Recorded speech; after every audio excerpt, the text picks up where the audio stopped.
J'ai mis un coucher de soleil en préambule, pour que vous ne pensiez pas être retombé sur la vidéo précédente qui commençait par ce même message de recommandation de l'OMS, tester, isoler, soigner. Parce que même si ça commence pareil, la suite est quelque peu différente. En janvier, dès les premiers signaux d'alerte en provenance de Chine, la ministre de la Santé réactive des plans d'urgence déjà éprouvés lors d'épidémies précédentes, SRAS, Ebola, Nipah.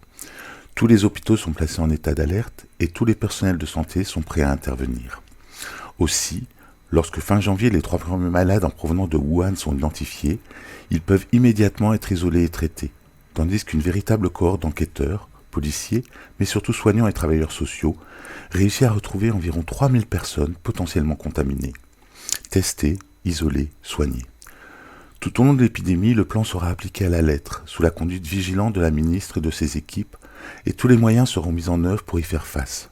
Préparation de 120 000 lits avec réquisition possible de lits d'hôtel, achat de respirateurs et de matériel de protection pour les soignants, mise en place de tests massifs avec résultats en quelques heures, utilisation d'un cocktail de 4 médicaments, dont 2 antiviraux HIV et la fameuse chloroquine, tellement décriée par ailleurs.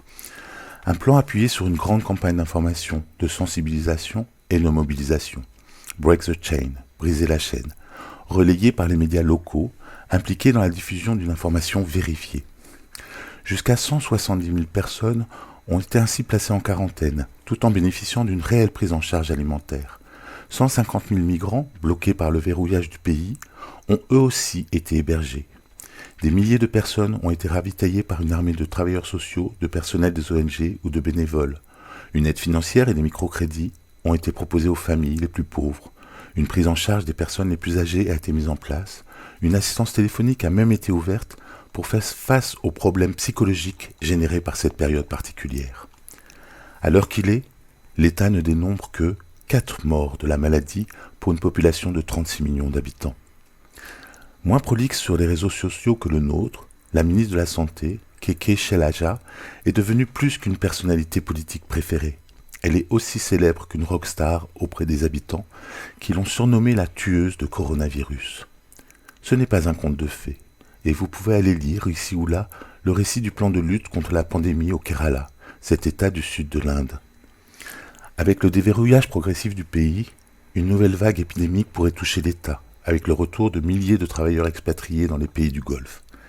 Mais on peut raisonnablement espérer que le dispositif sanitaire et social mis en place par Shailaja, Teacher, saura faire face. Quand on lui demande son secret, elle répond avec un rire plus contagieux qu'un coronavirus qu'il n'y en a pas, à part une bonne planification. Un mot un peu oublié dans nos contrées, mais qui a encore un sens au Kerala où depuis l'indépendance de l'Inde en 1957, le pouvoir est régulièrement confié au parti communiste marxiste, auquel appartient Keke Shailaja. Allez, je termine avec la suite de ce coucher de soleil, le plus beau qu'il m'a été donné de voir il y a déjà une 12aine d'années, mais dont le souvenir reste vivace.